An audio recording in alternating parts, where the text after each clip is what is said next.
Hello everyone, hope you all are in pink of your health. Always follow precautions for your safety. I am Akshay Sharma and in this particular video lecture we discuss examples for nomenclature of coordination compounds. In previous video lecture हमने discuss किया था जो rules होते हैं for nomenclature for these coordination compounds, और अब हम कुछ क्वेश्चंस की प्रैक्टिस कर लेंगे जिसमें पहला टाइप आता है ionic complexes in which metal forms a part of complex cation. मतलब कि जो कैटायनिक पार्ट होगा कॉम्प्लेक्स का उसके बारे में, मतलब कि एक जो कॉम्प्लेक्स पार्ट है लार्जर पार्ट होगा कोऑर्डिनेशन कंपाउंड का, वो कैटायन होगा, पॉजिटिव चार्ज कैरी करेगा। इसमें पहला एग्जांपल है ये complex compound CONH3 NO2 Cl bracket close NO3। यहाँ पर जो सेंट्रल मेटल है वो कोबाल्ट है, NH3 एमीन, NO2 नाइट्रो और Cl क्लोरो या क्लोराइडो, ये तीन तरीके के लीगेंड्स हैं अलग अलग। और कोऑर्डिनेशन स्फीयर के बाहर नाइट्रेट है। अगर इस कॉम्प्लेक्स कंपाउंड को हम आयन की फॉर्म में ब्रेक करेंगे तो NO3 निगेटिव नाइट्रेट आयन अलग निकल जाएगा और एक कैटायनिक कॉम्प्लेक्स बनेगा कंटेनिंग CONH3 NO2 Cl। अब इस पर्टिकुलर कंपाउंड का नाम लिखने के लिए हमें क्या देखना पड़ेगा, पहले हम कैटायन का नाम लिखते हैं फिर हम एनायन का नाम लिखते हैं। तो कैटायनिक में क्या है, कॉम्प्लेक्स आयन है, और इस कॉम्प्लेक्स आयन में तीन लीगेंड्स हैं अलग अलग, तो उनमें क्या होगा, अल्फ़ाबेटिकल ऑर्डर फॉलो होगा। NH3 एमीन होता है जिसमें अल्फ़ाबेट A है, नाइट्रो में N और क्लोरो में C। तो जो ऑर्डर होगा वो होगा एमीन, क्लोरो एंड नाइट्रो। और उन सब के लिखने के बाद हम लिखेंगे सेंट्रल मेटल एटम जो कि कोबाल्ट है। कोबाल्ट का नाम लिखेंगे और फिर लिखेंगे उसकी ऑक्सीडेशन स्टेट कोबाल्ट की, और लास्ट में जो एनायन पार्ट है नाइट्रेट उसको लिख देंगे। यहाँ पर ऑक्सीडेशन स्टेट पता करने के लिए कोबाल्ट का सब लीगेंड्स की ऑक्सीडेशन स्टेट से हम हेल्प लेंगे। जैसे इस पर्टिकुलर कंपाउंड में NH3 की ऑक्सीडेशन स्टेट 0 होती है, वो न्यूट्रल मॉलिक्यूल है।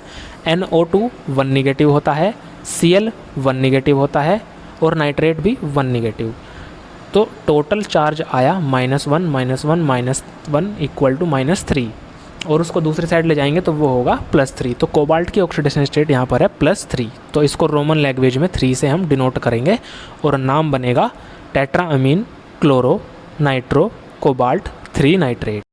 एग्जाम्पल है PtNH3 H2O C5H5n NO2 Cl। Platinum central metal atom है और 4 अलग अलग लिगेंड्स हैं। एमीन H2O को हम एक्वा लिखते हैं, ये pyridine C5H5n NO2 nitro group. इसका नाम लिखते टाइम जो अल्फ़ाबेटिकल ऑर्डर होगा एमीन और एक्वा में A के बाद M, एमीन में जो M है वो पहले आता है इन फॉर एक्वा में Q से, तो जो ऑर्डर होगा वो होगा एमीन, एक्वा, नाइट्रो और पायरिडीन। फिर हम प्लेटिनम का नाम लिखेंगे, उसकी ऑक्सीडेशन स्टेट लिखेंगे। तो इस कंपाउंड का नाम बनेगा amine, aqua, nitro, pyridine, platinum 2 chloride. 2 जो है प्लेटिनम की ऑक्सीडेशन स्टेट है यहाँ पर। NH3 न्यूट्रल है, H2O न्यूट्रल है, ऑक्सीडेशन स्टेट दोनों की 0 होगी। पायरिडीन की भी ऑक्सीडेशन स्टेट 0 है यहाँ पर। NO2 -1, Cl वो भी -1, और वो दूसरी साइड जाएंगे दोनों +2 हो जाएगा, इसलिए प्लेटिनम की ऑक्सीडेशन स्टेट आई +2। Next example is CONH3 ONO Cl2। यहाँ जो सेंट्रल मेटल है वो कोबाल्ट, जो लिगेंड है वो NH3 और NO2। नाइट्रो एक एम्बिडेंटेट लिगेंड है। एम्बिडेंटेट लिगेंड कैसे हुए, जो एक से ज़्यादा साइट रखते हैं to get link to the central metal atom. तो यहाँ जो नाइट्रो ग्रुप है अगर नाइट्रोजन के थ्रू सेंट्रल मेटल एटम से जुड़ता तो उसको NO2 नाइट्रो लिखते हैं, और अगर वही नाइट्रो ऑक्सीजन के थ्रू लिंक होता है सेंट्रल मेटल एटम से तो उसका नाम चेंज होता है नाइट्रीटो। और यहाँ पर इस क्वेश्चन को देख करके हमें समझ जाना चाहिए ONO मीन्स नाइट्रीटो है, ऑक्सीजन के थ्रू लिंक्ड है सेंट्रल मेटल एटम से। इस कंपाउंड का नाम होगा pentaammine nitrito cobalt 3 chloride. 3 oxidation state है कोबाल्ट की, वो कैसे होगी, NH3 न्यूट्रल मॉलिक्यूल है, नाइट्रो ONO में भी -1 ऑक्सीडेशन स्टेट है, एक Cl एटम की -1 ऑक्सीडेशन स्टेट है, और यहाँ पर 2 क्लोराइड हैं इसलिए -2, और जो टोटल ओवरऑल चार्ज आया वो आएगा 3।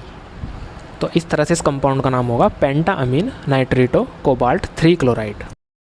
Next is COH2O whole 4 NH2 Cl square bracket close Cl। जो लार्जेस्ट कॉम्प्लेक्स आयन है वो कोऑर्डिनेशन कंपाउंड वो कैटायनिक है, और क्लोराइड वो छोटा सा एनायन है इस कंपाउंड में। सेंट्रल मेटल एटम कोबाल्ट, और 3 तरीके के लिगेंड्स हैं। H2O एक्वा न्यूट्रल है, NH2 एमाइडो ग्रुप है, और Cl क्लोराइडो ग्रुप है। तो इसमें जो अल्फ़ाबेटिकल ऑर्डर होगा वो एमाइडो का नाम पहले आएगा, then aqua and then followed by chloro या क्लोराइडो। तो पर्टिकुलर कंपाउंड का नाम आएगा एमाइडो टेट्रा एक्वा। 4 एक्वा के मॉलिक्यूल हैं इसलिए वर्ड यूज़ करेंगे टेट्रा। तो एमाइडो टेट्रा एक्वा क्लोराइडो या क्लोरो कोबाल्ट, उसकी oxidation state and then chloride. Cobalt की ऑक्सीडेशन स्टेट की बात करें तो उसके लिए लिगेंड्स की ऑक्सीडेशन स्टेट चेक करनी पड़ेगी। H2O एक्वा न्यूट्रल होता है, उसकी ऑक्सीडेशन स्टेट 0। NH2 निगेटिव होता है, 1 निगेटिव, तो ऑक्सीडेशन स्टेट -1। Cl की -1, और जो स्क्वायर ब्रैकेट के बाहर है, कोऑर्डिनेशन स्फीयर के बाहर क्लोराइड है, उसकी भी -1 ऑक्सीडेशन स्टेट होगी। तो टोटल हुआ -1 -1 -1 इक्वल्स टू -3। और दूसरी साइड भेजते हैं, लेफ्ट हैंड साइड से right hand side sign change होगा +3, तो कोबाल्ट की ऑक्सीडेशन स्टेट आई +3। So these are some example for these cationic complexes, and now we can see anionic complexes and learn how to name them। जिसमें पहला example है Na3CONO2 whole 6। इसमें difference क्या है कि जो कैटायनिक पार्ट है वो आयन जो है वो पहले और वो छोटा है, और जो मेन कॉम्प्लेक्स पार्ट है कोऑर्डिनेशन स्फीयर का वो एनायनिक होगा, कैरिंग नेगेटिव चार्ज। इस टाइप के कोऑर्डिनेशन कंपाउंड्स में जो कैटायनिक पार्ट होता है उसको सिंपल लिख देते हैं, जैसे Na है तो ये होगा सोडियम, कैटायनिक पार्ट का नाम पहले लिखा जाएगा। और जो ये कॉम्प्लेक्स एनायनिक पार्ट है इसमें वही रूल फॉलो होगा जो होता है, मतलब अलग अलग लिगेंड्स होंगे तो उनका अल्फ़ाबेटिकल ऑर्डर फॉलो होगा, और जितने टाइप के लिगेंड्स होंगे उसमें डाई ट्राई टेट्रा लग जाएगा। इस पर्टिकुलर कंपाउंड का नाम होगा सोडियम हेक्सानाइट्रो कोबाल्टेट, और उसकी oxidation state.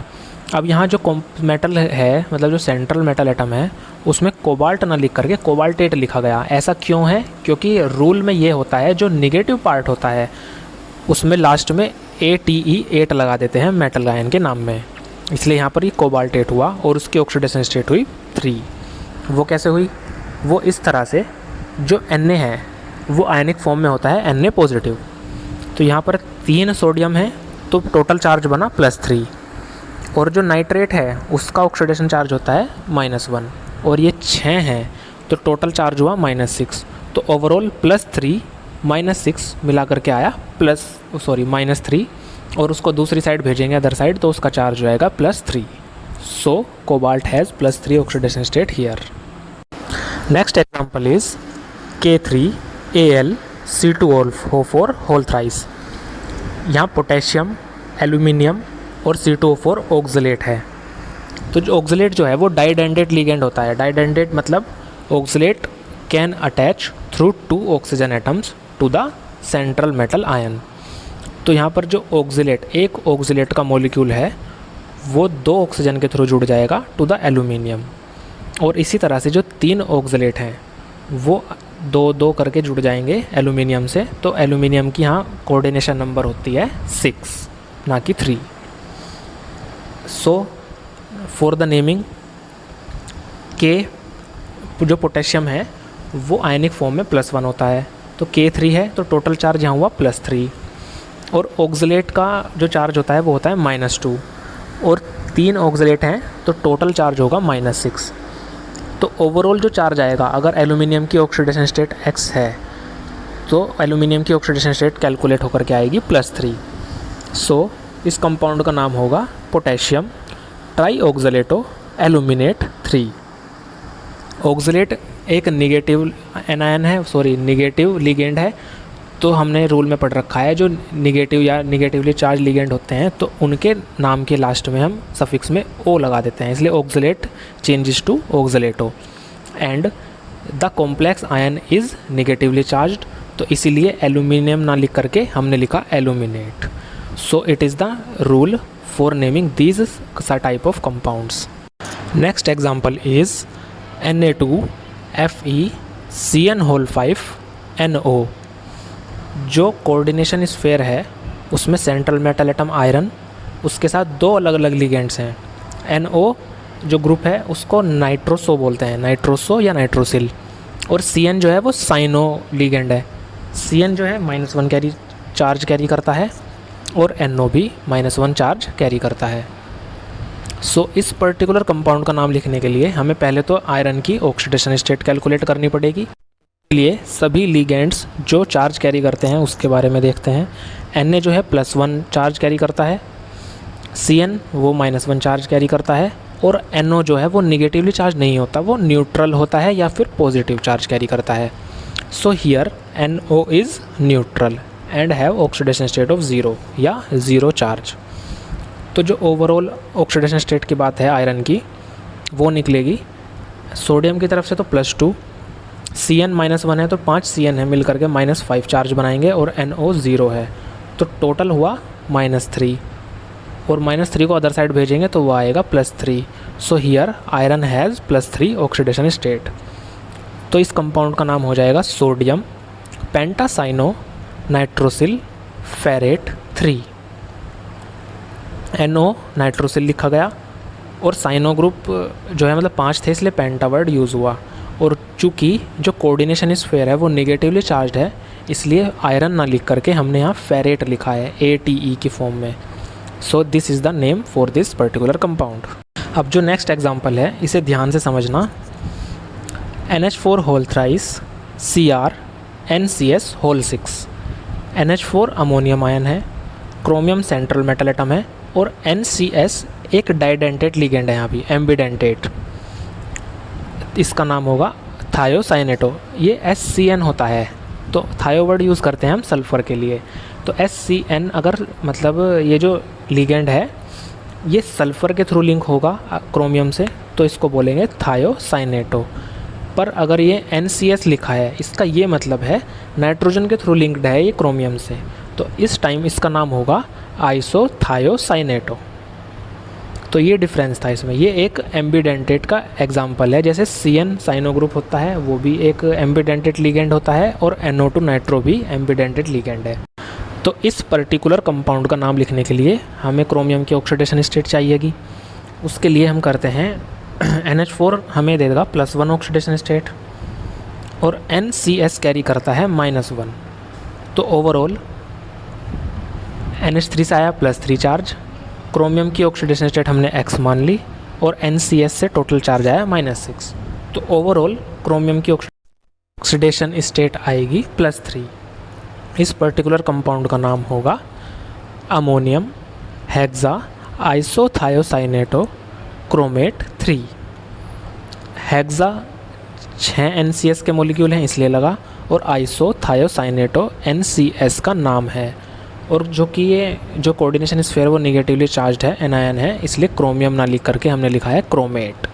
So this is the name for this particular compound. The next example is also important.